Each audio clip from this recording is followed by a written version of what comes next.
ଶ୍ରୀମନ୍ଦିର ରେ ପାଳିତ ହେଉଛି ଦେବ ଦୀପାବଳି।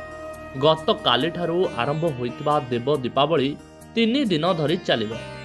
ମାର୍ଗଶିର ମାସ ଚତୁର୍ଦଶୀ ଠାରୁ ଶ୍ରୀମନ୍ଦିରରେ ମହାପ୍ରଭୁଙ୍କ ଦେବ ଦୀପାବଳି ନୀତି ଆରମ୍ଭ ହୋଇଛି। ଏହି 3 ଦିନ ମହାପ୍ରଭୁ ପିତୃପୁରୁଷଙ୍କ ଉଦ୍ଦେଶ୍ୟରେ ଦୀପଦାନ କରିବା ସହ ଶ୍ରାଦ୍ଧ ପ୍ରଦାନ କରାଯାଏ। ଚତୁର୍ଦଶୀ, ଅମାବାସ୍ୟା ଓ ପ୍ରତିପଦା ପର୍ଯ୍ୟନ୍ତ 3 ଦିନ ଧରି ଏହି ନୀତି ଯଥାବିଧ ପାଳନ ହେବାର ପରମ୍ପରା ରହିଆସିଛି। ପ୍ରଥମ ଦିନ ମାର୍ଗଶିର କୃଷ୍ଣ ଚତୁର୍ଦଶୀ ତିଥିରେ ସନ୍ଧ୍ୟା ଧୂପ ନୀତି ବଢ଼ିବା ପରେ ମହାପ୍ରଭୁ ଅଦିତି ଓ କଶ୍ୟପଙ୍କ ଉଦ୍ଦେଶ୍ୟରେ ଦୀପଦାନ ଓ ଶ୍ରାଦ୍ଧ ଦିଆଯାଇଥାଏ।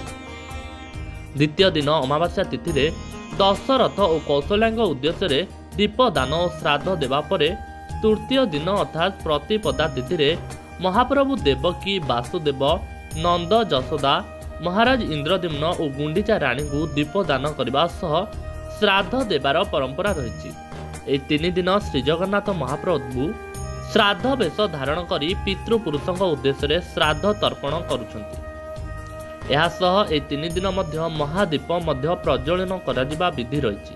ତେଣୁ ଏହାକୁ ଦେବ ଦୀପାବଳି କୁହାଯାଏ।